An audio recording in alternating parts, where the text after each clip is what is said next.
Most narcissists don't reveal themselves immediately. In the beginning, they can seem confident, charming, supportive, even deeply caring. That's what makes it difficult to recognize when the relationship slowly starts affecting you psychologically. Because the manipulation rarely begins with control. It begins with small behaviors that are easy to excuse. Small moments that make you question yourself. Small reactions that leave you emotionally drained. Small patterns that slowly change the way you think, speak, and feel around them. And the dangerous part is, by the time most people finally realize they're dealing with a narcissist, the emotional damage has already started. Your confidence feels smaller, your peace feels unstable, and you begin adapting yourself just to avoid conflict. So in this video, we're going to break down 7 behaviors narcissists use to control people, and the last one is often the most damaging, because most people don't realize it's happening until they've already lost parts of themselves trying to keep the relationship stable. Because once you understand these behaviors clearly, you stop blaming yourself for the confusion they create. The first behavior is emotional inconsistency. In the beginning, narcissists often give in to tension. They make you feel important, understood, and emotionally safe. The connection feels unusually strong very quickly, but over time that consistency disappears. One day they're warm and affectionate, the next day they're cold, distant, or irritated, and the shift usually happens without explanation. That inconsistency creates emotional instability. You start analyzing everything you say. You replay conversations in your head. You become focused on getting back the version of them that once felt comforting. And that's where the control begins. Because when affection becomes unpredictable, people naturally work harder to earn it again. The second behavior is making you question your reality. This is one of the most psychologically damaging things narcissists do. You bring up something that hurt you, and instead of addressing it honestly, they twist the situation. They say things like, "You're too sensitive. That never happened. You're overreacting.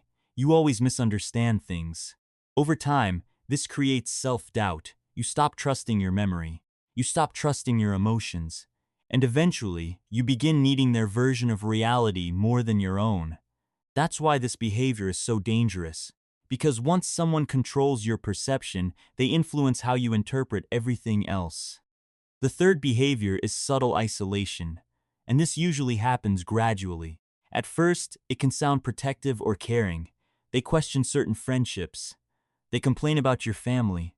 They make comments about people being bad influences. Sometimes they make you feel guilty for spending time with others. Not aggressively at first, just enough to slowly create distance between you and your support system.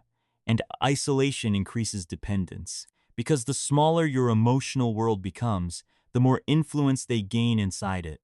That's why many people trapped in toxic relationships slowly stop talking to people they once felt close to, not because they wanted to, but because the dynamics slowly conditioned them into emotional withdrawal. The fourth behavior is turning everything into guilt. Healthy relationships allow space for individuality, but narcissists often make your boundaries feel selfish. If you say no, they act hurt. If you need space, they make you feel cold. If you prioritize yourself, they accuse you of changing. And after enough repetition, guilt becomes a form of control. Because you stop making decisions based on what's healthy.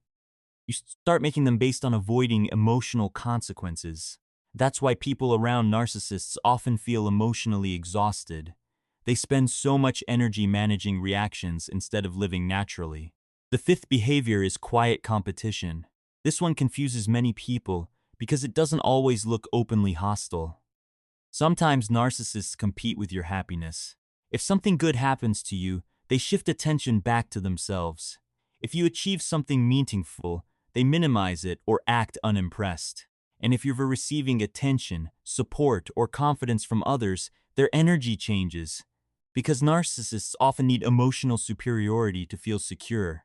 Your growth can unintentionally threaten that, and instead of celebrating your progress, they may subtly undermine it.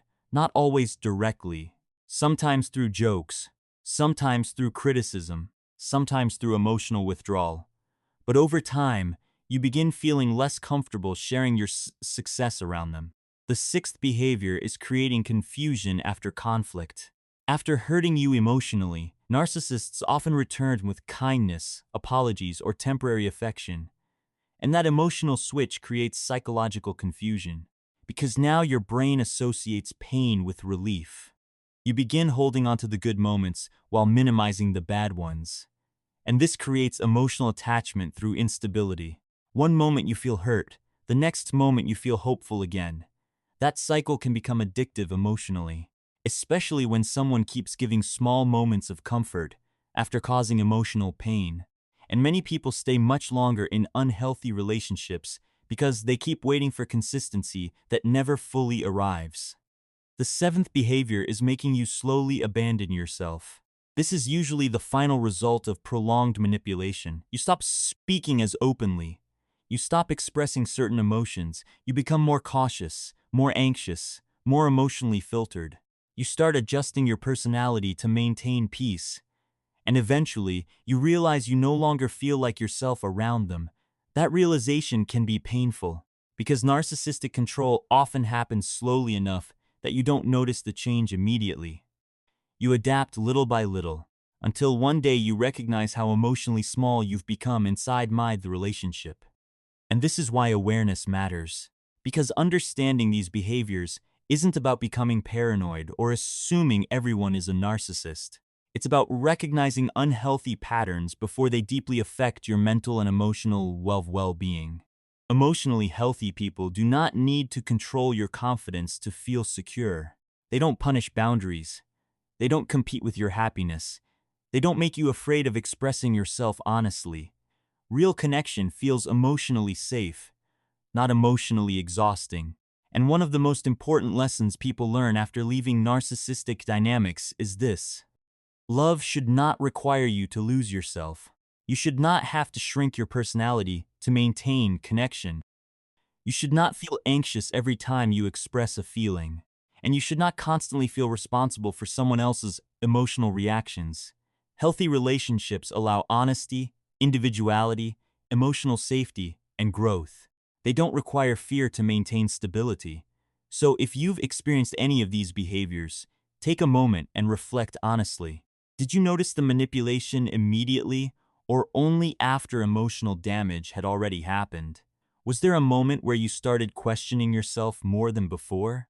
Did you slowly become quieter, more anxious, or emotionally drained around someone? And what finally made you realize the relationship was unhealthy? Share your experience in the comments. Not to attack anyone, not to spread hate, but because many people experience narcissistic behavior without fully understanding what's happening to them. Sometimes hearing someone else describe the same experience helps people recognize patterns they've been ignoring for years. And sometimes awareness is the first step toward reclaiming your confidence, your boundaries, and your peace. Because the goal isn't just avoiding narcissists. It's learning how to protect your emotional identity before someone slowly convinces you to abandon it.